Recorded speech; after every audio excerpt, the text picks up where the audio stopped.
ആരും നോക്കാനില്ലാത്തവരും എല്ലാവരാലും അവഗണിക്കപ്പെട്ടവരുമായ വയോധികർക്ക് സാന്ത്വനത്തിൻ്റെ പുൽക്കൂടൊരുക്കുകയാണ് കോട്ടയം കുറവിലങ്ങാട്ടുള്ള ഡൊമിനിക് വർഗീസ് ചൂരക്കുളം. ഒരു പട്ടാളക്കാരനായി ഔദ്യോഗിക ജീവിതം തുടങ്ങിയ ഡൊമിനിക് ഇത്തരമൊരു ശുശ്രൂഷ ആരംഭിച്ചത് പെട്ടെന്നുണ്ടായ ഒരു തീരുമാനമല്ല. കേൾക്കുമ്പോൾ ഒരുപക്ഷെ തകർന്ന ജീവിതമെന്നൊക്കെ വിശേഷിപ്പിക്കാമെങ്കിലും ദൈവത്തിൻ്റെ സവിശേഷമായ പദ്ധതികളായിരുന്നു അതിനു പിന്നിലെന്ന് പിന്നീടാണ് മനസ്സിലാകുന്നത്. പിന്നിട്ട ജീവിത വഴികളെക്കുറിച്ച് ഡൊമിനിക്കിൻ്റെ വാക്കുകളിലൂടെ തന്നെ നമുക്ക് കേൾക്കാം. എൻ്റെ ഫാദർ ശരിക്കും ബാങ്കിലായിരുന്നു. വലിയ പട്ടിണിയോ ദാരിദ്ര്യമോ ഒന്നും അനുഭവിക്കാൻ ഇടയാക്കിയിട്ടില്ല. നല്ല സ്കൂളിൽ പഠിപ്പിച്ചു. പിന്നെ പഠിത്തം കഴിഞ്ഞപ്പോഴത്തേനും 10 ആയി കഴിഞ്ഞപ്പോൾ ശകലം ഉഴപ്പിലേക്ക് കൂടി ചേട്ടന്മാരൊക്കെ അങ്ങനെ ഒരു ഉഴപ്പിലേക്ക് വന്നു. ഉഴപ്പിലേക്ക് വന്നു കഴിഞ്ഞപ്പോഴത്തേനും വീട്ടിലും വിഷയങ്ങളായി, വീട്ടുകാരെ അനുസരിക്കാത്ത ഒരു രീതിയിലേക്ക് എത്തി. അത് കഴിഞ്ഞ് അവിടെ നിന്ന് തന്നെ അവരെന്നെ ആർമിയിലേക്ക് വിട്ടു. കല്യാണം കഴിച്ചു. 2 കുഞ്ഞുങ്ങളായി. മൂത്തത് മോന്, രണ്ടാമത്തത് മോള്. പിന്നെ ഞാൻ VRS കൊടുക്കാമെന്ന് വെച്ചിട്ട് ഡൽഹി സെറ്റിൽ ആകാൻ വേണ്ടി. എൻ്റെ VRS സാങ്ഷൻ ആയിട്ട് വരികയും വൈഫിന് പെട്ടെന്നൊരു അസുഖം ഉണ്ടാവുകയും അപ്പോൾ ജോലി ചെയ്യാൻ മേലാത്ത അവസ്ഥയിലേക്ക് സ്പോട്ടിൽ പുറപ്പെട്ടു വരികയും അപ്പോൾ ഞാനങ്ങനെ VRS എടുത്ത് പോകുന്നു. വൈഫും റിസൈൻ ചെയ്യേണ്ടി വന്നു. ജോലി ചെയ്യാൻ മേലാത്തൊരവസ്ഥ. നാട്ടിൽ വന്നു കഴിഞ്ഞപ്പോഴത്തേനും നമ്മുടെ ലൈഫ് സ്റ്റൈൽ എന്ന് പറഞ്ഞാൽ ശരി എബവ് ആവറേജ് ഉള്ളൊരു ജീവിത രീതിയായിരുന്നു. യഥാർത്ഥത്തിൽ അങ്ങനെ പള്ളിപ്പോക്കോ കാര്യങ്ങളോ അങ്ങനെ ചുമ്മാ ഒരു ആവറേജ്. ഫാദറും വീട്ടുകാരെല്ലാം നല്ല വിശ്വാസം, വൈഫും അത്യധികം പ്രാർത്ഥിക്കുന്നതും ഒക്കെയായിരുന്നു. അപ്പം പൈസയെല്ലാം തീർന്നു കഴിയുമ്പോൾ വീട്ടിൽ വഴക്കായി, തമ്മിൽ വഴക്കായി. അപ്പം ഇങ്ങനെ ഇടയ്ക്ക് നമ്മുടെ അടുത്തന്നെ എൻ്റെ വീട് ആക്ച്വലി മഞ്ചേരി എന്ന് പറഞ്ഞ സ്ഥലത്താണ്. മെഡിക്കലായിരുന്നു, കോട്ടയം മെഡിക്കലായിരുന്നു. അവിടെ നവജീവനിൽ എന്ന് പറയുന്നൊരു സ്ഥാപനം ഉണ്ടായിരുന്നു, അറിയാമെങ്കിലും താമസിയായിരുന്നു. അവിടെ പോകാൻ തുടങ്ങി ഇന്നത്തെ ശുശ്രൂഷകര് ധ്യാനകേന്ദ്രങ്ങളിൽ ഓരോ ധ്യാനം കൂടി വന്നു കഴിഞ്ഞപ്പോഴത്തേനാണ് ഒരു ദിവസം വളരെ മോശമായിട്ട് എൻ്റെ കാസർഗോഡ് സ്ഥലം വീട്ടിൽ നിന്ന് വീതം തന്നു അപ്പൻ. അത് വിറ്റ് കഴിഞ്ഞ് വീണ്ടും വീട്ടിൽ വന്നു. ലാസ്റ്റ് കാസർഗോഡ് വെള്ളാരിക്കുടി പോയി സ്ഥലം മേടിച്ചു. അവിടെ മേടിച്ചു തന്നു, അതും വിറ്റു. ലാസ്റ്റ് ഒരു പൈസ ഇല്ലാതെയാണ് ഞാൻ പുറകിലേക്ക് നടന്നത്. കാസർഗോഡ് ഞാനായിരിക്കുമ്പം എനിക്ക് 43 ഷീറ്റ് വരെ കിട്ടുമായിരുന്നു. അപ്പം എനിക്ക് വെട്ടുകാരനില്ല. 220 രൂപ വിലയുള്ള സമയത്താണ്. 4000 തേങ്ങ വരെ ഒരു ഡീലിന് കിട്ടുമായിരുന്നു. എനിക്ക് തെങ്ങ കയറാനാണല്ലോ. എനിക്ക് 100 ദിവസം 150 ദിവസം കൂടുമ്പോഴൊക്കെ ഒരാൾ വന്ന് തെങ്ങ കയറാനായിട്ട് വരുന്നത്. അങ്ങനെ ഒരു സാഹചര്യത്തിലാണ് അത് വിൽക്കുന്നത്. വിറ്റെന്ന് പറഞ്ഞാൽ കടവും കയറിയാണ് കേട്ടോ. ഒത്തിരി കടമായി. ഞാൻ അന്നേരം ആ ഒരു ലൈഫ് സ്റ്റൈലിൽ കുറച്ചൊക്കെ പൊയ്ക്കൊണ്ടിരുന്നു. ഇവിടെ നാട്ടിൽ വന്നു കഴിഞ്ഞപ്പോഴത്തേനാണ് അച്ഛനിലൂടെ ഇങ്ങനെയൊക്കെ ഒരു ദൈവാനുഭവം ഉണ്ടാകുകയും ഇതൊക്കെ പറഞ്ഞ് എന്നോട് പറഞ്ഞ് നിർബന്ധമായിട്ടും പറഞ്ഞ് ജോലി ചെയ്തേ പറ്റുള്ളൂ എന്ന് പറഞ്ഞു. അപ്പം ജോലി ചെയ്തേ പറ്റൂ, എനിക്ക് ജോലി ചെയ്യാനെന്ന് പറഞ്ഞുകൂടാ. എൻ്റെ പെൻഷനും ആ സമയത്ത് കട്ടായിപ്പോയി. ഡോക്യുമെൻറ്റ്സ് എന്തോ ഇതായിപ്പോയിട്ട് യാതൊരു നിർവാഹവും ഇല്ലാത്തൊരു സമയം. 5 പൈസയില്ല. ആശ്രയം ദൈവം മാത്രം, വേറെ ആരുമില്ല. ആരോടും ചോദിക്കാൻ എനിക്ക് നാണക്കേട്. ചാനക്കിൽ ഞാൻ ചോദിക്കത്തില്ല, അഭിമാനം നമ്മളെ ഇത് ചെയ്യുന്നില്ലല്ലോ. അങ്ങനെ ഇരിക്കുമ്പോഴാണ് ഡീപോൾ സ്കൂളിൽ നിർബന്ധമായിട്ട് അച്ഛൻ പറഞ്ഞ് സ്കൂൾ ബസ്സാണെന്നാൽ സ്കൂൾ ബസ് ഓടിച്ച് ചെയ്യാൻ പോയേ പറ്റുള്ളൂ എന്ന് പറഞ്ഞു. 1450 രൂപയാണെന്ന് തോന്നുന്നു ആ ഫസ്റ്റ് ഒരു മാസത്തെ സാലറി. ഞാനൊരു മാസം ഏകദേശം ഒരു 2 ലക്ഷം രൂപയിൽ കൂടുതലും ചിലവ് ചെയ്ത് ജീവിച്ചിട്ടുണ്ട്. 1000 രൂപയ്ക്കും ജീവിച്ചിട്ടുള്ളൊരു വ്യക്തിയാണ്. പക്ഷേ ആ 2 ലക്ഷം രൂപയിൽ കൂടുതൽ ഞാൻ ചിലവാക്കി ജീവിച്ച സമയത്തുള്ള സന്തോഷത്തിനേക്കാൾ അധികമായിട്ട് എനിക്ക് 1000 രൂപയിൽ താഴെ ജീവിച്ചപ്പോഴുള്ള ആനന്ദം ഹൃദയത്തിൽ എനിക്ക് സ്വീകരിക്കാൻ പറ്റി. എല്ലാ അർത്ഥത്തിലും തകർന്നുപോയ ഡൊമിനിക്കിനെ അതിരുമ്പുഴ കാരിസ് ഭവനിലെ ഫാദർ ജോണി പുതിയ പറമ്പിലുമായുള്ള കണ്ടുമുട്ടൽ ജീവിതത്തിൽ വഴിത്തിരിവായി. പിന്നീട് ഇടവക വികാരിയായ റവറൻ ഡോക്ടർ ജോസഫ് മലയപ്പറമ്പിൽ തുടങ്ങി നിരവധി വൈദികരുടെ സ്നേഹപൂർവമായ ഇടപെടലാണ് ഡൊമിനിക്കിനെ പുതിയൊരു ജീവിതത്തിലേക്ക് വഴിതിരിച്ചു വിട്ടത്. ഇതിനിടയിലുണ്ടായ അത്ഭുതകരമായ ചില ദൈവിക ഇടപെടലുകൾ ഏത് പ്രതിസന്ധിയിലും ദൈവം കൂടെയുണ്ടാകുമെന്ന വിശ്വാസം അദ്ദേഹത്തിൽ ആഴപ്പെടുത്തി. 5 പൈസയില്ല. പൈസ മുഴുവൻ തീർന്നു. പൈസ തീർന്നപ്പോഴത്തേനാണ് ഞാൻ 2004 നമ്മൾ ഈ BSNLൻ്റെ സിമ്മ്, അപ്പം എനിക്ക് മൊബൈലുണ്ട്, എൻ്റെ കൂട്ടുകാർക്ക് പലർക്കും മൊബൈലില്ല. അപ്പോൾ എനിക്ക് പോസ്റ്റ് പെയ്ഡും പ്രീപെയ്ഡും ഉണ്ടായിരുന്നു, രണ്ടും ഉണ്ടായിരുന്നു. അപ്പോൾ ഈ പോസ്റ്റ് പെയ്ഡ് പൈസയിലായാലും ഞാൻ കളഞ്ഞിരുന്നു. അപ്പോൾ അതിൻ്റെ അവിടെ നിന്നൊരു ലെറ്റർ വന്നേക്കാണ്, 1650 രൂപ അടച്ചില്ലെങ്കിൽ നാളെ കോർട്ട് ആക്ഷൻ എടുക്കുമെന്ന് പറഞ്ഞുകൊണ്ട് ലെറ്റർ. ഞാൻ നേരെ വീട്ടിൽ വന്നു കുരിശുവര കഴിഞ്ഞ് കിടക്കാൻ നേരത്ത് വൈഫിനോട് കാര്യം പറഞ്ഞു. അപ്പം വൈഫ് പറഞ്ഞു വൈഫിന് 1000 രൂപ വൈഫിൻ്റെ കയ്യിലുണ്ട്. 1000 രൂപ ഞാൻ തരാം, 650 രൂപയുടെ കാര്യം എനിക്ക് അറിഞ്ഞുകൂടാ, അപ്പോൾ ആരോടെങ്കിലും ചോദിക്കാൻ പറഞ്ഞു. അപ്പോൾ രാവിലെ എന്തോ കാര്യത്തിന് കരിസ്മോനി വരണമായിരുന്നു. കരിസ്മോനി ചെന്നപ്പോഴത്തേനും ഒരു ഓപ്പലസ്ട്ര കാറയിൽ ഒരു ആൻറ്റി ഇങ്ങനെ നിൽക്കുക. അപ്പോൾ ആൻറ്റി എന്നെ വിളിച്ചു. ഞാൻ അങ്ങോട്ട് കരിസ്മോനിൽ ഇറങ്ങി പോകുമ്പോൾ ആൻറ്റി മോനെ ഇങ്ങോട്ടൊന്ന് വരാൻ പറഞ്ഞു. പിന്നെ ഞാൻ ചോദിച്ചു എന്നെ ആൻറ്റി എന്ന് ചോദിച്ചു. മോനോടൊരു കാര്യം പറഞ്ഞാൽ മോൻ വിഷമിക്കുമോ എന്ന് ചോദിച്ചു. ഇല്ല ആൻറ്റി എന്നാ കാര്യം എന്ന് ചോദിച്ചു. ഇന്നലെ മുതൽ മോൻ സാമ്പത്തികമായിട്ട് ബുദ്ധിമുട്ടുകയാണ്, മോന് ചില പൈസ തരാൻ വന്നതെന്ന് പറഞ്ഞു. എൻ്റെ കണ്ണിൽ നിന്ന് കുടുകൂടാന്ന് വെള്ളം വരിക അന്നേരം. അയ്യോ സോറി കേട്ടോ, എനിക്കങ്ങനെ തോന്നിയോണ്ട് ഞാൻ വന്നതെന്ന് പറഞ്ഞു. ഇല്ല ആൻറ്റി എനിക്കൊരു ശകലം പൈസയുടെ ആവശ്യം ഉണ്ടായിരുന്നു എന്ന് പറഞ്ഞു. അങ്ങനെ ആൻറ്റി തന്നെ എൻ്റെ കയ്യിലോട്ട് പൈസ എടുത്ത് വെച്ച് എന്നിട്ട് അവർ ആ കാറിൽ കയറി പോയി. ഞാൻ ആ ഗ്രോട്ടോയുടെ മുന്നിലേക്ക് മാറി നോക്കിയപ്പോഴത്തേനും ഒരു 500 രൂപ, ഒരു 100 രൂപ, 3 10 രൂപ, ഒരു 20 രൂപ, കറക്റ്റ് 650 രൂപ. ശരിക്കും എനിക്ക് വിശ്വസിക്കാൻ പറ്റുന്നത്. പെട്ടെന്ന് എൻ്റെ മനസ്സിലൂടെ വന്നത് എനിക്ക് സാമ്പത്തിക ബുദ്ധിമുട്ടുണ്ട്, ഒരു 1000 രൂപ തരാൻ വരെ, അല്ല ഒരു 5000 രൂപ തരാൻ വരെ. ഈ കറക്റ്റ് 650 രൂപ, അല്ല ഒരു 500 രൂപ, കറക്റ്റ് 650 രൂപ. 1000 രൂപ വൈഫ് തന്നു, 1650 രൂപ അന്ന് ഞാൻ കൊണ്ട് അടച്ചു. ഒരത്ഭുതം കൊണ്ട് നടന്നു. ഞാൻ കോട്ടയത്ത് നിന്ന് വീട്ടിലേക്ക് വരുന്ന വഴിക്ക് അപ്പോൾ ശലം ആപ്പിൾ മേടിക്കാവോ എന്ന് ചോദിച്ചു. അപ്പം ഞാൻ നോക്കിയപ്പോൾ എൻ്റെ ബസ് ഫെയർ മാത്രമേ, ബസ് കൂലി മാത്രമേ ഉള്ളൂ. ഇല്ല. അപ്പോൾ എനിക്ക് ആ പാടെ വിഷമായി. അപ്പോൾ ഞാൻ വളരെ വിഷമിച്ച് വരുമ്പോഴാണ് ഈ അബ്രഹാം ഇസഹാക്കിനെ ബലി കഴിക്കാനായിട്ട് കൊണ്ടുവന്ന ഒരു അവസരങ്ങളിലൂടെയാണ് ഞാൻ കുറലങ്ങാട്ടേക്ക് ബസ്സേ വരുന്നത്. കാരണം എൻ്റെ മോൻ അങ്ങനെ ചോദിക്കാറില്ല. ചോദിച്ചിട്ട് എനിക്ക് കൊടുക്കാൻ പറ്റിയില്ലല്ലോ എന്നുള്ളൊരു വലിയ വിഷമത്തിൽ ഞാൻ വന്ന് വൈഫിനോട് പറഞ്ഞു. ഭാര്യയോട് പറഞ്ഞപ്പോൾ വൈഫ് മോനെ വഴക്ക് പറഞ്ഞു. നിനക്കറിയാവുന്നതല്ലേ പപ്പാടെ പൈസ ഇല്ലാഞ്ഞിട്ട് നീ എന്തിനാ ചോദിച്ചേ, മറ്റേതാ മറിച്ചതാന്നൊക്കെ കുറച്ച് വഴക്ക് ഉള്ളൂ. ഞാൻ പറഞ്ഞു വേണ്ട. ശരിക്കും എൻ്റെ ചങ്കുരുകയായിരുന്നു. ചങ്കുരുകി വന്നു കഴിഞ്ഞപ്പോൾ അന്ന് വൈഫ് അന്നേരം ഞങ്ങൾ പോയത് വൈഫിൻ്റെ ഡിസ്ചാർജ് സമ്മറി മേടിക്കാനായിട്ടായിരുന്നു. വൈഫ് തലേദിവസം ഡിസ്ചാർജായി വന്നേ. അപ്പം വൈകുന്നേരം ആയപ്പോഴത്തേനും ഒരു 5 മണി 5:30 ആയപ്പോഴത്തേനും എൻ്റെ ഒരു സുഹൃത്തും ഭാര്യയും കൂടെ വൈഫിനെ ഡിസ്ചാർജായിട്ട് വന്നതാണ്, അയൽവക്കത്തുള്ള വൈഫിനെ കാണാനായിട്ട് വന്നു. അവർ വന്നത് 2 kilo orange, 2 kilo apple, 2 kilo മുന്തിരിയായിട്ടാണ് വന്നത്. ദൈവത്തിലേക്ക് വന്നു കഴിഞ്ഞപ്പോഴത്തേനും, തമ്പുരാനിലേക്ക് നമ്മൾ അടുക്കാൻ തുടങ്ങി കഴിഞ്ഞപ്പോഴത്തേനും ദൈവം നമുക്ക് പോയതെല്ലാം, നഷ്ടപ്പെട്ടതെല്ലാം നമുക്ക് തരാൻ തുടങ്ങി.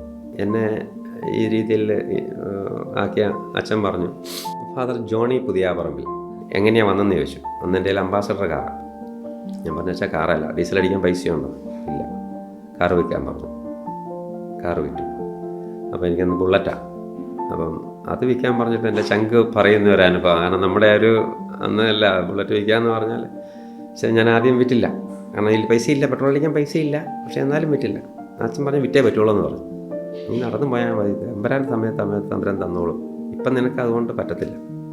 ശരിക്കും ജീവിത യാഥാർത്ഥ്യങ്ങളുമായിട്ട് പൊരുത്തപ്പെട്ട് ദൈവത്തിൻ്റെ ഇടപെടൽ അച്ഛനിലൂടെയാണ് എന്നെ, ആ ഒരു വൈദികനിലൂടെയാണ് എത്രത്തോളം. എന്നിട്ട് ഞാൻ വേറെ ആളോട് പറഞ്ഞു എനിക്ക് വിൽക്കേണ്ടി വന്നു. വിൽക്കെന്ന് പറഞ്ഞാൽ എനിക്കത് തിരിച്ച് തരണം, എന്തെങ്കിലും തിരിച്ച് വിൽക്കുമ്പോൾ എന്നോട് പറയണം എന്ന രീതിയിൽ ഞാൻ കൊടുത്തു. ഒരു വണ്ടിയില്ലാത്ത സമയത്താണ്. അപ്പം വൈഫിന് എപ്പോഴും താഴെ നിന്നും മേലെ നിന്നും ഞങ്ങളുടെ വീട്ടിൽ നിന്ന് പള്ളിയിലേക്ക് പോകാനായിട്ടൊരു വലിയ കയറ്റമുണ്ട് തിരിച്ച് കയറുമ്പോൾ. അപ്പോൾ അത് വൈഫിന് കയറാനൊക്കത്തില്ല. അപ്പോൾ ഓട്ടോ പിടിക്കാനും മാർഗ്ഗമില്ല.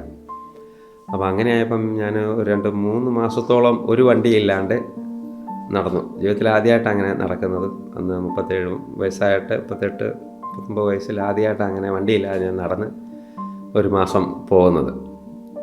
അങ്ങനെ പോയി കഴിഞ്ഞപ്പോൾ ഞാൻ അച്ഛനെ വിളിച്ചു. അച്ഛൻ കുറച്ച് പ്രാർത്ഥിക്കുക, തമ്പുരാൻ്റെ ഇഷ്ടം പോലെ, ഫ്രണ്ട്സ് മുതൽ ഇഷ്ടം പോലെ ഉണ്ട്, പ്രാർത്ഥിച്ച് മേടിക്കുക, ചോദിച്ച് മേടിച്ചോളാൻ പറഞ്ഞു. ഒരു 3-ാം തീയതി, എനിക്ക് മാർച്ച് 3-ാം തോന്നുന്നു, ഞായറാഴ്ച ഞാനും മൂത്ത 2 മക്കളും വൈഫും കൂടെ ഈ ഒരു നിയോഗം, ഈശോയെ ഒരു വണ്ടി, ഇങ്ങനെയാണ് പറഞ്ഞു, എന്തെങ്കിലും ഒരു സ്കൂട്ടർ, ഏറ്റവും ചെറുത് പറഞ്ഞു. വൈഫിനെ പള്ളിയിലേക്ക് ഒന്ന് കൊണ്ടുപോകാനും തിരിച്ചു കൊണ്ടുവരാനും വേണ്ടി ഒരു സ്കൂട്ടർ തരണമെന്ന് പറഞ്ഞു. ഞങ്ങൾ പ്രാർത്ഥിച്ച് കാഴ്ചവെച്ചു. ഇത് കാഴ്ചവസ്തുവായിട്ട് കൊടുത്തു. ഈ ഒരു നിയോഗം കൊടുത്തു, സമർപ്പിച്ച് പ്രാർത്ഥിച്ചു. ദൈവബലി കഴിഞ്ഞ് വന്നു. ഇതേപോലെ 7 മണിക്ക് നമ്മുടെ കുരിശ് വരയ്ക്കാനായിട്ട് തിരി തെളിച്ചു. അന്നേരം കറക്റ്റ് മെഡിക്കൽ കോളേജിൽ നിന്നുള്ള ഒരു സുഹൃത്ത് ഡോക്ടർ ത്രേസ്യാമയോ മോൻസിയും കൂടെ വരികയാണ്. അപ്പോൾ അവർ കുറച്ച് ചക്കയും താങ്ങായ്മയൊക്കെ ആയിട്ട് നവജീവനിൽ ഞങ്ങൾക്കൂടെ ഒത്തിരി ഉണ്ടായിരുന്ന എൻ്റെ അവസ്ഥകളെല്ലാം അറിയാം, ഞാനിങ്ങനെയായെന്നൊക്കെ അറിയാം. വന്നപ്പോഴേ ഈ ചേട്ടൻ പറഞ്ഞു എൻ്റെ കയ്യെപ്പിടിച്ചു, എടാ എൻ്റെ സ്കൂട്ടർ വീട്ടിൽ വെറുതെ ഇരിക്കുക, പൈസ ഒന്നും തരണം, നീ നാളെ എടുത്തിട്ട് പോരണം. ഹല്ലേലൂയ. പരസ്പരം ഭാരങ്ങൾ വഹിച്ചുകൊണ്ട് ക്രിസ്തുവിൻ്റെ നിയമം പൂർത്തിയാക്കുവിൻ എന്ന ദൈവവചനമാണ് ജീവകാരുണ്യ പ്രവർത്തനങ്ങളിലേക്ക് ഇറങ്ങാൻ ഡൊമിനിക്കിന് പ്രേരണയായത്. വീട് സന്ദർശന വേളയിൽ കണ്ട ഹൃദയഭേദകമായ കാഴ്ചകൾ ഇത്തരം സംരംഭങ്ങളുടെ പ്രസക്തിയെക്കുറിച്ച് ആഴമായ ബോധ്യങ്ങൾ നൽകി. നമ്മുടെ ഒരു ശുശ്രൂഷയും വൈദ്യരോട് ചേരാതെ, വൈദ്യരില്ലാത്ത യാതൊരു ശുശ്രൂഷയില്ല. അവരെ മുന്നിൽ നിർത്തി അവരോട് ചോദിച്ച് എന്താ ചെയ്യേണ്ടത്, അവർ നോ എന്ന് പറഞ്ഞാൽ ഞാൻ ചെയ്തില്ല. ശരിക്കും അത് പറഞ്ഞു കഴിഞ്ഞാൽ അങ്ങനെ വൈദികരാണ് ചേർത്ത് നിർത്തിയോണ്ടാണ് ഞാനിങ്ങനെ ആയത്. വൈദികരുടെ കാര്യം എനിക്ക് പറയാൻ പറ്റുന്നില്ല. അങ്ങനെ ചക്കാലക്കിളച്ചന്, അമ്മൂട്ടിലച്ചന്, മലപ്പറമ്പിലച്ചന്, അങ്ങനെ അനേക വൈദികർ, പേരെടുത്ത് പറയാനായിട്ട് ഒത്തിരി വൈദികരുണ്ട്. അപ്പോൾ ഇങ്ങനെ ഇവരെല്ലാം എന്നെ ഇങ്ങനെ ചേർത്ത് പിടിച്ചിരുന്നു. നമ്മൾ രോഗികളുടെ ഒക്കെ കാണാൻ പോയപ്പോൾ ഒരു അമ്മച്ചിക്ക് കാല് മുറിഞ്ഞിരുന്നു. അപ്പോൾ അമ്മച്ചിയുടെ ഡ്രസ്സിങ്ങിന് വേണ്ടി പോയിരുന്നു. അയലോകത്തുള്ള ഒരു ചേച്ചിയായിട്ട്, പുള്ളി നേഴ്സായിരുന്നു, വത്സമ്മ ചേച്ചി എന്ന് പറയുന്ന ചേച്ചിയായിട്ട് പോയി. അങ്ങനെ ഞങ്ങളൊരു പാലിയേറ്റീവ് പോലെ കണ്ടിന്യൂ പോകാൻ തുടങ്ങി. അന്നേരം ഒരു അമ്മച്ചി അച്ഛനെ ചോദിച്ചു, ഒരു അച്ഛനെ കിട്ടുമെന്ന് ചോദിച്ചു. അപ്പം നമ്മുടെ തെളകം മണപ്പാത്ത് പറമ്പിൽ അമ്മ വീട് എന്ന് പറയുന്ന സ്ഥാപനത്തിലെ അച്ഛനോടാണ് ഞങ്ങളവിടെ ശുശ്രൂഷ ചെയ്യുന്നതായിരുന്നു. അപ്പോൾ അച്ഛനോട് ബന്ധപ്പെട്ടപ്പോൾ അച്ഛൻ പറഞ്ഞു, അവിടെ വികാരി അച്ഛനോട് പറയാണ്ട് പറ്റത്തില്ല. അപ്പോൾ ഞാനിങ്ങനെ മലപ്പറമ്പിൽ അച്ഛനെ കൊണ്ട് വികാരി അച്ഛന്മാരെ വിളിപ്പിച്ചു. പല കാളികാവ്, വയല, കടപ്ലാമറ്റം, മണ്ണക്കനാട്, അങ്ങനെയുള്ള ജയഗിരി, നമ്മുടെ അയലോക്കത്തെ വീടുകളിലെല്ലാം, ഇടവകളിലെല്ലാം അച്ഛനെ കൊണ്ട് വിളിച്ച് കഴിഞ്ഞാൽ ഒരു അച്ഛനും ഞാനും വരും, അവർ രോഗികളെ കാണാൻ വരുന്നതാണ് എന്ന് ഇൻഫോർമേഷൻ കൊടുക്കാൻ വേണ്ടി. വികാരിച്ചൻ അറിയാണ്ട് വേറെ അച്ഛൻ ഇത് ചെയ്യാൻ പറ്റത്തില്ലല്ലോ, കുമ്പസാരിപ്പിക്കാനൊക്കെ. അപ്പോൾ അങ്ങനെ അച്ഛനുമായിട്ട് വരാൻ തുടങ്ങി. നമ്മുടെ MSTയിലെ ഫാദർ ജോഷി മുല്ലപ്പള്ളി അച്ഛനൊരു 7 മാസത്തോളം കണ്ടിന്യൂ വരുമായിരുന്നു. എല്ലാ ആഴ്ചയിലും വന്നു പ്രാർത്ഥിക്കുന്നു, കുമ്പസാരിക്കേണ്ടവരെ കുമ്പസാരിപ്പിക്കുന്നു. അങ്ങനെ ആയിക്കഴിഞ്ഞപ്പോഴത്തേനും ഞങ്ങൾ പോകുന്ന പല വീടുകളും വെറും താർപ്പാളിൻ കെട്ടി ചാക്കിട്ട് മറിച്ച് ഉള്ള വീടുകൾ നമുക്ക് ചിന്തിക്കാൻ പോലും പറ്റത്തില്ല. ഇവരെ കണ്ടു കഴിഞ്ഞപ്പോൾ എങ്ങനെ വീട് പണിയും എന്ന് ഇങ്ങനെ ചിന്തിച്ച് വന്നപ്പോഴത്തേനും കുറവലങ്ങാട് ദൈവം ഒരു സുഹൃത്തിനെ തന്നു. ഒരു സാറാണ് ലിജോ മുക്കത്ത് എന്ന് പറയുന്നത്, ലിജോ ജോർജ് മുക്കത്ത്. പുള്ളിയെ ദൈവം കൂട്ടി തന്നു. കുർബാന കഴിയുമ്പോൾ ഞാനിങ്ങനെ ഇരിക്കും. എല്ലാ ദിവസവും കുർബാന കഴിയുമ്പോഴത്തേനും നമ്മളിങ്ങനെ പറഞ്ഞു കഴിയുമ്പോൾ ഈശോയെ നിനക്ക് വല്ലതും പറയാനുണ്ടോ എന്ന് ചോദിക്കാൻ വേണ്ടി ഞാനിങ്ങനെ കാരണം കാത് കഴിഞ്ഞടിച്ചിങ്ങനെ 2-3 മിനിറ്റ് അടുത്ത കുർബാനയുടെ സമയം വരെ. അപ്പോൾ എൻ്റെ മനസ്സിലൊരു ആശയം വന്നു. ഞാനിത് ലിജോ സാറിനോട് പറഞ്ഞു. ലിജോ സാർ ഒന്നും വേണ്ടിയില്ല. അത് കഴിഞ്ഞ് വീണ്ടും ഒരു 2-3 മാസം കഴിഞ്ഞപ്പോൾ വീണ്ടും ഈ ആശയം മനസ്സിൽ വന്നു കഴിഞ്ഞപ്പോൾ ഞാൻ ജോസ് തക്കേടെന്ന് പറയുന്ന എൻ്റെ ഒരു സുഹൃത്തിനോട് പറഞ്ഞു, ജോസ് ചേട്ടനോട് പറഞ്ഞു, പള്ളിയുടെ അടുത്ത് പറഞ്ഞു. ജോസ് ചേട്ടനും ഒന്നും വേണ്ടിയില്ല. ഒരു 6-7 മാസം കഴിഞ്ഞാണ് വീണ്ടും പള്ളിയിൽ ഇങ്ങനെ കുർബാന കഴിഞ്ഞിരിക്കുമ്പോൾ ഈ ആശയം ഇങ്ങനെ തികട്ടി വരിക ഭയങ്കരമായിട്ട്. അപ്പോൾ ഞാനിങ്ങനെ മനസ്സിൽ ചിന്തിച്ചു, ഈശോയെ ഞാൻ 2 പേരോട് പറഞ്ഞിട്ട് അവരൊന്നും റിപ്ലൈ എന്നെ കൊണ്ട് ഒറ്റയ്ക്ക് സാധിക്കുകയില്ല എന്ന് പറഞ്ഞ് ഞാൻ പള്ളിയിൽ നിന്ന് ഇറങ്ങുമ്പോഴാണ് നമ്മുടെ ജോസ് ചേട്ടൻ എന്നെ വിളിക്കുന്നത്. ഡൊമിനിക്ക് പണ്ട് പറഞ്ഞ ആശയം വളരെ നല്ലതാണ്, നമുക്കതുമായിട്ട് മുന്നോട്ട് പോകണം. അന്നേരം എനിക്ക് മനസ്സിലായ സ്വർഗത്തിൻ്റെ സിഗ്നലാണെന്ന് മനസ്സിലായി. അന്ന് ഞാൻ, ലിജോ, മലപ്പറമ്പിലച്ഛന്, അമ്മൂട്ടിലച്ഛന് എല്ലാവരും കൂടെ ഇരുന്ന് എൻ്റെ വീട്ടിലിരുന്ന് പ്രാർത്ഥിച്ചു. അപ്പോൾ ആശയം ഇത്രയേ ഉള്ളൂ. അതെല്ലാവർക്കും ചെയ്യാവുന്നൊരു നിസ്സാര കാര്യമാണ്. നമ്മളിപ്പം ഒരാളോട് എല്ലാ മാസവും ഒരു 1000 രൂപ ചോദിച്ചു കഴിഞ്ഞാൽ തരാൻ ബുദ്ധിമുട്ടാണ്. പക്ഷേ അതേ വ്യക്തിയോട് വർഷം ഒരു 500 രൂപ തരാൻ പറഞ്ഞു കഴിഞ്ഞാൽ ആ പുള്ളിക്ക് സാമ്പത്തികമായിട്ടൊരു ബുദ്ധിമുട്ടും ഉണ്ടാകത്തില്ല, മനസ്സ് നിറഞ്ഞു തരുകയും ചെയ്യും. ഒരു 10-500 പേരുണ്ടായ 2 ലക്ഷം രൂപയാവും. ഏറ്റവും ചെറിയ രീതിയിൽ ഒരു വീട് എന്ന് പറഞ്ഞത് ഒരാൾക്ക് ഒരു വർഷം ഒരു വീട് എന്നുള്ള ആശയമായിരുന്നു. പക്ഷേ ഒരു വർഷം നമ്മൾ 4 വീട്ടിലധികം പണിയാൻ പറ്റി. ഇപ്പോൾ ഇതുവരെയ്ക്കും നമ്മൾ 16 വീടുകൾ പണിതു. അങ്ങനെ വീട് പണിയിലേക്ക് വന്നു. വീട് പണിയിൽ വന്നപ്പോഴത്തേനും ഒരു ട്രസ്റ്റ് ആക്കണമെന്നൊക്കെ എൻ്റെ ഒരു സുഹൃത്ത് പറഞ്ഞു. അപ്പോൾ അതിനുവേണ്ടി പ്രാർത്ഥിച്ചൊരുങ്ങി ഞങ്ങളതൊരു ട്രസ്റ്റായി. 2019 മെയ് മാസത്തിലാണ് ട്രസ്റ്റ് രജിസ്റ്റർ ചെയ്യുന്നത്. ട്രസ്റ്റായി കഴിഞ്ഞ് പാലിയേറ്റീവ് പൊക്കോട്ടിരുന്നു. രോഗികളെ കണ്ട് ഭക്ഷണം കൊടുക്കുന്ന, ആരുമില്ലാത്തവരെ നമ്മൾ സാധനങ്ങൾ അവരുടെ വീടുകളിൽ എത്തിക്കുമായിരുന്നു. അങ്ങനെ കൊടുത്തുകൊണ്ടിരിക്കുമ്പോഴത്തേനുമാണ് ഒരമ്മച്ചി നമ്മളോട് കുർബാന കിട്ടുമെന്ന് ചോദിക്കുന്നത്. അപ്പോൾ ഈ തളർന്ന് കിടക്കുന്നവർക്ക് എങ്ങനെയാണ് കുർബാന നമ്മൾ ലൈവായിട്ട് കൊടുക്കുന്നത്? അപ്പോൾ അങ്ങനെ പ്രാർത്ഥനയുടെ ഫലമായിട്ട് നമുക്ക് മനസ്സിൽ തോന്നി. അപ്പോൾ ഞാൻ മലപ്പറമ്പിലച്ഛനോട് പറഞ്ഞ അച്ഛൻ ഇവിടെ ഒരു ലാറ്റിൻ സിസ്റ്റർ, അജ്മീർ സിസ്റ്റേഴ്സ് എന്ന് പറയുന്ന ഒരു കോൺവെൻ്റ് ഉണ്ട് ഇവിടെ, അജ്മീർ സിസ്റ്റേഴ്സിൻ്റെ. അവരുടെ ചാപ്പൽ മാസത്തിൽ ഒരു ദിവസം നമ്മൾ ഇങ്ങനെ ഒരു ശുശ്രൂഷയ്ക്ക് വേണ്ടി ചോദിച്ചു. അച്ഛനെ കൊണ്ട് ചോദിപ്പിച്ചു. അച്ഛൻ തരാമെന്ന് പറഞ്ഞു.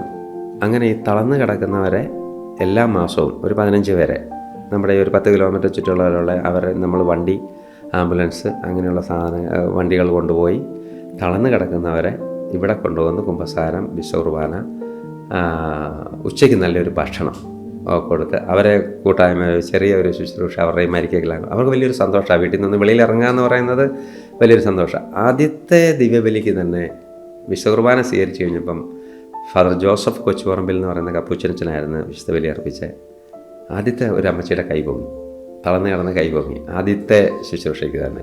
അപ്പം അങ്ങനെ ഈ ശുശ്രൂഷ എന്നപ്പോഴത്തേനാണ് ലോക്ക്ഡൗൺ വരുന്നത്.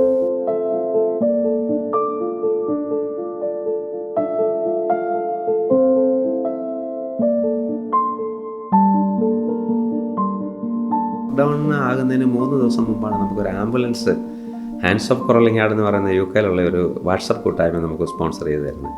ലോക്ക്ഡൗണിൻ്റെ സമയത്ത് ഞാനൊരു വീട്ടിൽ ചെന്നപ്പോൾ ഒരു അപ്പച്ചൻ വളരെ മലമൂത്ര വിസർജനം ചെയ്ത് കിടക്കുക. കണ്ടു കഴിഞ്ഞപ്പോൾ നമുക്ക് സഹിക്കാൻ പറ്റിയില്ല. അപ്പോൾ ഞാൻ അച്ഛന്മാരോട് പറഞ്ഞു, പുള്ളിയെ ഞാൻ വീട്ടിൽ സ്വീകരിച്ചോളാം. അപ്പോൾ അച്ഛൻ പറഞ്ഞു, നടക്കുകയില്ല ചേട്ടാ, ചേച്ചിക്ക് മേല പിള്ളേർ 4 പേര്, ഒരിക്കലും അത് മനസ്സിൽ വിചാരിച്ച് ഒരു മുറി തരുവാണെങ്കിൽ ഞാൻ ഈ അപ്പച്ചനെ നോക്കാം, ആരെങ്കിലും ഒരു മുറി എവിടെയെങ്കിലും തരുവാണെങ്കിൽ ഞാൻ ഈ അപ്പച്ചനെ നോക്കിക്കോളാം എന്ന് പറഞ്ഞ് പ്രാർത്ഥിച്ചുകൊണ്ടായിരുന്നു. അങ്ങനെ വീട് പണിക്ക് ഒക്കെ വന്ന് ഞങ്ങളെ സഹായിക്കാനായിട്ട് കൊറലിങ്ങാട് പള്ളിയുടെ പല സംഘടനകളിലുള്ള ആൾക്കാരും വരുമായിരുന്നു ഈ ശ്രമദാനത്തിന് വേണ്ടി. അപ്പോൾ അതിൽ നിന്ന് വന്ന ഒരാളാണ് ഈ സിബി കണ്ണംകുളം എന്ന് പറയുന്നത്, ചുമക്കാൻ വന്ന പുള്ളി. അപ്പോൾ എൻ്റെ കാര്യങ്ങളൊക്കെ ചോദിച്ചു. അപ്പോൾ ഞാൻ പറഞ്ഞിങ്ങനെ ഒരു എന്തെങ്കിലും ഒരു മുറിയൊക്കെ കിട്ടിയാൽ 1-2 പേരെ സംരക്ഷിക്കണമെന്നൊക്കെ ഉണ്ട് എന്നൊക്കെ ഇങ്ങനെ പറഞ്ഞു. ഏകദേശം 1.5 വർഷം കഴിയുമ്പോഴത്തേനുമാണ് ഈ സിബി കണ്ണംകുളം എന്ന് പറഞ്ഞ ആൾ എന്നെ വിളിച്ച് പറയുന്നത്, ഒരു 8 നോയമ്പിൻ്റെ അന്ന് ചാച്ചൻ്റെ അമ്മച്ചിയുടെ ഓർമ്മയ്ക്കായിട്ട് ഒരു 20 സെൻറ്റ് സ്ഥലം നിങ്ങളുടെ ട്രസ്റ്റിന് ഫ്രീ ആയിട്ട് തരാമെന്ന് ആധാരം ചെയ്യണമെങ്കിൽ 83,000 രൂപ വേണം. 1 രൂപ പോലും ഇല്ല. കല്ലിട്ട് കഴിഞ്ഞാണ് ഇതാരെ കൊണ്ട് പണിയിപ്പിക്കണം എന്ന് വരെ നമ്മൾ തീരുമാനിച്ചത്. കല്ല് മുരിക്കൻ പിതാവാണ് കല്ലിട്ടെ. ലോക്ക്ഡൗൺ തുടങ്ങിയ അന്ന് മുതൽ വലിയൊരു ദൈവാനുഗ്രഹം എന്ന് പറഞ്ഞു കഴിഞ്ഞാൽ കാരിസ്മാൻ ധ്യാന കേന്ദ്രത്തിൽ എല്ലാ തിങ്കളാഴ്ചയും നമ്മുടെ കൂട്ടായ്മ, അനുഗ്രഹ കൂട്ടായ്മ ദിവ്യകാരുണ്യ സന്നിധിയിൽ നൈറ്റ് വിജിൽ രാവിലെ വൈകുന്നേരം 9:30 മുതൽ വെളുപ്പിന് 4:30 വരെ ജാഗരണ പ്രാർത്ഥന ഇതുവരെയ്ക്കും മുടങ്ങിയിട്ടില്ല.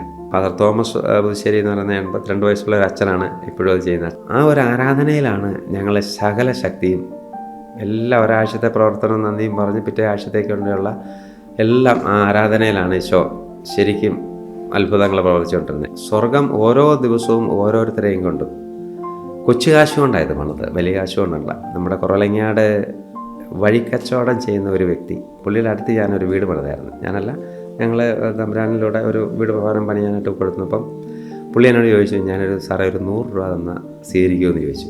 അതിനാ ചേട്ടാ 100 രൂപ, ചേട്ടൻ്റെ 100 രൂപ കൊണ്ടല്ലേ നമ്മളിതൊക്കെ ചെയ്യാൻ പോകുമെന്ന് പറഞ്ഞുകൊണ്ട് ഇതുവരയ്ക്കും മുടങ്ങാതെ എല്ലാ മാസവും 100 രൂപ വെച്ച് ആ സഹോദരൻ തരുന്നുണ്ട്. 40-ലധികം വീടുകളിൽ ക്രിസ്മസിന് കേക്കുകളും ചിക്കനും അനുബന്ധ സാധനങ്ങളുമായി ഇവർ എത്തുന്നുണ്ട്. ഈസ്റ്റർ, ഓണം തുടങ്ങിയ വിശേഷ അവസരങ്ങളിലും ഇത്തരത്തിലുള്ള പാക്കറ്റുകൾ ഇവർ എത്തിച്ചു കൊടുക്കുന്നു. ഇതുകൂടാതെ പാലിയേറ്റീവ് കെയർ, ദേവാലയത്തിൽ വിശുദ്ധ കുർബാനയ്ക്ക് പോകാൻ കഴിയാത്തവരെ ഒരുമിച്ച് കൂട്ടി എല്ലാ മാസവും നടത്തുന്ന ബെത്സൈദ, വീടില്ലാത്തവർക്ക് സ്വന്തമായി ഭവനം നിർമ്മിച്ച് നൽകുക തുടങ്ങിയ പ്രവർത്തനങ്ങളും അനുഗ്രഹ ചാരിറ്റബിൾ ട്രസ്റ്റിൻ്റെ പേരിൽ നടത്തുന്നുണ്ട്. ഇത്തരത്തിൽ പണിയുന്ന 17ാമത്തെ ഭവനത്തിന്റെ തറക്കല്ലിടൽ അടുത്തു തന്നെ നടക്കും. ഞാൻ തോമസ് പുതുശ്ശേരി അച്ഛൻ MSFS കുറേ വർഷങ്ങളായിട്ട് അതിരമ്പുഴ കാരിസ് ഭവനിലെ ധ്യാന കേന്ദ്രത്തിലെ ഒരു ശുശ്രൂഷകനായിട്ട് ഞാൻ സേവനം ചെയ്യുന്നു. ഇങ്ങനെ സേവനം ചെയ്തുകൊണ്ട് പോകുന്ന അവസരത്തിലാണ് അവിടെ പല പ്രാർത്ഥനാ ഗ്രൂപ്പുകാരും രാത്രി പ്രാർത്ഥനയ്ക്കായിട്ട് ആരാധനയ്ക്കായിട്ട് വരും. അങ്ങനെ വരുന്ന കൂട്ടത്തിലെ ഒരു ഗ്രൂപ്പാണ് കുറവലിങ്ങാടുന്ന് വരുന്ന ഡൊമിനിക്കിൻ്റെ നേതൃത്വത്തിലുള്ള ഒരു ഗ്രൂപ്പ്. അങ്ങനെ അവർക്ക് വേണ്ടി രാത്രിയിൽ കുർബാന ചെല്ലാറുണ്ട്. അവരുടെ ആരാധനാ കാര്യങ്ങളെല്ലാം കഴിയുമ്പോൾ അവർക്ക് വേണ്ടി കുർബാന ചൊല്ലും. അപ്പോൾ അങ്ങനെയുള്ള ഒരു സമീപനത്തിലും സഹകരണത്തിലും പരിചയത്തിലുമാണ് ഡൊമിനിക്കിനെ ഞാൻ ആദ്യമായിട്ട് പരിചയപ്പെടുന്നത്. അങ്ങനെ ആ പ്രാർത്ഥനാ ഗ്രൂപ്പിൻ്റെയൊക്കെ ഒരു ലീഡറായിട്ട് പുള്ളി എല്ലാ കാര്യങ്ങളും കുർബാനയ്ക്ക് ഒരുക്കുന്നതിനും എല്ലാം സജ്ജീകരിക്കുന്നതിനും ഡൊമിനിക്ക് മുൻപന്തിയിൽ ഉണ്ട്. അങ്ങനെ ഡൊമിനിക്കിനെ പരിചയപ്പെട്ടു. ആ പരിചയത്തിലൂടെയാണ് ഇവിടെ സ്ഥാപിതമായ അനുഗ്രഹ ഭവനെക്കുറിച്ച് എനിക്ക് അറിയുവാൻ ഇടയായത്. പിന്നീട് ഇവിടെയുള്ളവരുടെയും ഇവിടുത്തെ വികാരി ജനറൽ അച്ഛൻ്റെയും ഒക്കെ താല്പര്യപ്രകാരം ആഴ്ചയിൽ ഒരു ദിവസം ഇവിടെ വന്ന് തങ്ങി പിറ്റേ ദിവസം ഒരു കുർബാനയൊക്കെ ചൊല്ലി പോകണമെന്ന് ഉള്ള ആഗ്രഹത്തിൻ്റെ പേരിലാണ് പിന്നീട് ഈ അനുഗ്രഹ ഭവനിലേക്ക് ഞാൻ വരുവാൻ തുടങ്ങിയത്. രോഗത്തിന്റെ പീഡകൾ അലട്ടുമ്പോഴും ഭർത്താവിന്റെ ശുശ്രൂഷകൾക്ക് താങ്ങും തണലുമായി നല്ലൊരു ചിത്രകാരി കൂടിയായ ഭാര്യ എദേർ ഡൊമിനിക്കിന് ഒപ്പമുണ്ട്. അലൻ, അന്ന, ആൽഫി, ആഗ്ന എന്നീ 4 മക്കളാണ് ഇവർക്കുള്ളത്.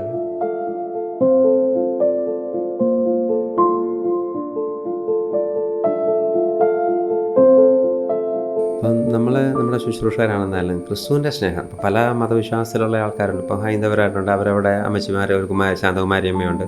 പുള്ളി വൈകുന്നേരം ഇരുന്ന് നാമം ജപിക്കും. നമുക്ക് അവരുടെ അതിൻ്റേതായ എല്ലാ സ്വാതന്ത്ര്യമുണ്ട്. പക്ഷേ നമ്മളെ സംബന്ധിച്ചിടത്തോളം അവരുടെ സ്വാതന്ത്ര്യം ഹനിക്കാതെ നമ്മളല്ലാണ്ട് അങ്ങനെ ഒരു രീതിയല്ല.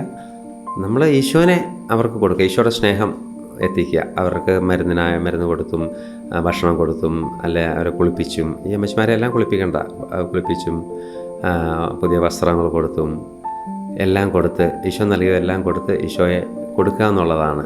അപ്പോൾ അവർ ഒത്തിരി പേര് ഇപ്പം രാമകൃഷ്ണൻ ചേട്ടനാണെന്നാലും രാധാകൃഷ്ണൻ നായർ ചേട്ടൻ ഫുൾ വെജിറ്റേറിയനാണ്. പുള്ളി വേറെ ഒന്നും കഴിക്കുകയില്ല. നല്ലൊരു നായർ കുടുംബത്തിലെ അപ്പച്ചനായിരുന്നു. ഇവിടെ വന്നു കഴിഞ്ഞ് ഒത്തിരി സ്നേഹത്തോടു കൂടി പുള്ളിക്കാരൻ ഇപ്പോഴും അവരുടെ ആ നാമജപങ്ങളൊക്കെ ഉണ്ടല്ലോ, അതെല്ലാം കൃത്യസമയത്ത് തന്നെ നടത്തും. അത് രാവിലെ കുളിക്കാനും മറ്റു കാര്യങ്ങൾക്കും എല്ലാം അങ്ങനെയുള്ള എല്ലാ സ്വാതന്ത്ര്യം അവരുടെ ഉണ്ട്. എങ്കിലും നമ്മളെ ഇത് രീതിയിൽ ക്രിസ്തുവിൻ്റെ സ്നേഹം അവർക്ക് കൊടുക്കുകയാണ്. ആത്മാവിൻ്റെ രക്ഷ. ഇപ്പം നമ്മൾ അപ്പനും അമ്മ മക്കൾ എന്നൊരു രീതിയിലാണ് ഞങ്ങളിവിടെ ജീവിക്കുന്നത്. ഇവിടെ അനാഥരെന്നുള്ള ഒരു വാക്കേ നമ്മളിവിടെ ഉപയോഗിക്കുന്നില്ല. അപ്പോൾ ഇതാണ് സ്ഥാപനം. ഇന്നിപ്പം 16 പേരോളം ഇപ്പം ഉണ്ട്. എല്ലാവർക്കും അത്ഭുതം, സ്വർഗത്തിൽ നിന്ന് ദൈവം ഓരോ ദിവസവും അത്ഭുതകരമായിട്ട് പരിപാലിച്ചു പോകുന്ന ഓരോരുത്തരിലൂടെ.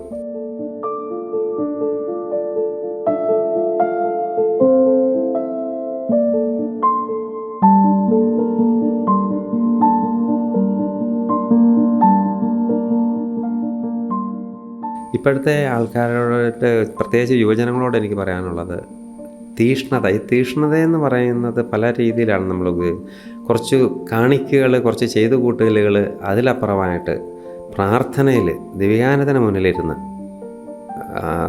തേടുക, നമ്മൾ അഭിപ്രായം തേടുക, ആലോചന ചോദിക്കുക. ഈശോയുടെ ആലോചന ചോദിച്ചിട്ട് ഏതെങ്കിലും ഒരു വൈദ്യനിലൂടെ, ഏത് ശുശ്രൂഷ വൈദ്യരില്ലാതെ ഒരു ശുശ്രൂഷയും ചെയ്യരുതെന്നാണ് അവരുടെ കൈവപ്പില്ല, മീൻസ് ബ്ലെസ്സിങ് ഇല്ലാണ്ട്. നമ്മുടെ എല്ലാ ശുശ്രൂഷകളിലും എന്ത് പ്രശ്നമാണെന്നാലും ഏതെങ്കിലും ഒരു അച്ഛനോട് പറയാം, അല്ല അച്ഛനും കൂടെ മുന്നേ നിർത്തിയിട്ട്, അല്ല അച്ഛനും കൂടെ വന്നിട്ട്, നമ്മുടെ ഏത് ശുശ്രൂഷയാണെന്നാലും അച്ഛന്മാരില്ലാത്ത യാതൊരു, അവരറിയാത്തതോ അവർ ചെയ്യാത്തതോ അവരില്ലാത്ത യാതൊരു ശുശ്രൂഷയും നമ്മളില്ല. അപ്പോൾ എനിക്ക് പറയാനുള്ളത്, നമ്മുടെ പ്രാർത്ഥനകൾ, ഇപ്പോഴത്തെ പ്രാർത്ഥനകൾ നമ്മുടെ ആവശ്യങ്ങൾക്ക് വേണ്ടിയാണ്. എല്ലാവരും ആവശ്യങ്ങൾക്ക് വേണ്ടിയുള്ള ഒരു മനുഷ്യരും ദൈവത്തിൻ്റെ ആത്മാവിനെ കിട്ടണമെന്ന് വളരെ ചുരുക്കം പേരേ ഉള്ളൂ ആഗ്രഹിക്കുന്നുള്ളൂ. കാരണം എല്ലാവരുടെയും വിചാരം ക്രൈസ്തവ ജീവിതം സഹനമാണ്. പക്ഷേ ആ സഹനത്തിൻ്റെ സുഖം ഇവർക്കാർക്കും അനുഭവിക്കാൻ പറ്റുന്നില്ല. ഈ സഹനത്തിൻ്റെ സുഖം അനുഭവിച്ചവരാണ് വിശുദ്ധർ. ആ വേദനയിൽ ഞാൻ സന്തോഷിക്കാൻ പറ്റുമ്പോഴാണ് എന്നിൽ ശരിക്കും ക്രിസ്തു ഉണ്ടെന്ന് മനസ്സിലാകും.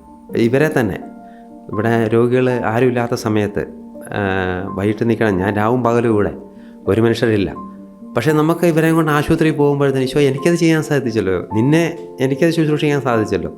ആ ഒരു സന്തോഷം നമുക്ക് അനുഭവിക്കുമ്പോഴത്തേന് നമുക്ക് ഉറക്കമില്ല, ഭക്ഷണം വേണ്ട, നമുക്ക് നല്ലതൊന്നും വേണ്ട. ഗലാത്യ 6:6 പരസ്പരം ഭാരങ്ങൾ വഹിച്ചുകൊണ്ട്, ആ ഒരു വചനമാണ് എന്നെ ഇങ്ങനെയൊരു ശുശ്രൂഷയ്ക്ക് പ്രേരണ നൽകിയത്. അതിങ്ങനെ മനനം ചെയ്തപ്പോൾ പരസ്പരം ഭാരം, എങ്ങനെ എനിക്ക് അടുത്തവൻ്റെ ഭാരം വഹിക്കാൻ പറ്റും? ക്രിസ്തുവിൻ്റെ നിയമം പൂർത്തിയാക്കണം, ഈശോയ്ക്ക് വേണ്ടി, ക്രിസ്തുവിന് വേണ്ടി, ക്രിസ്തുവിൽ സഭയോട് ചേർന്ന്.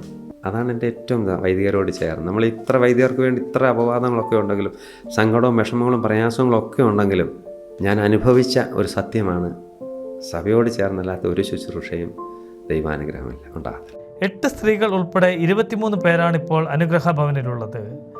ജീവിത സായാഹ്നത്തിൽ ഒറ്റപ്പെട്ടു പോയവർക്ക് പ്രത്യാശയുടെ പുൽക്കൂടൊരുക്കാൻ ഒന്ന് മനസ്സ് വച്ചാൽ ആർക്കും സാധിക്കുമെന്നാണ് ഡൊമിനിക്കിൻ്റെ അഭിപ്രായം.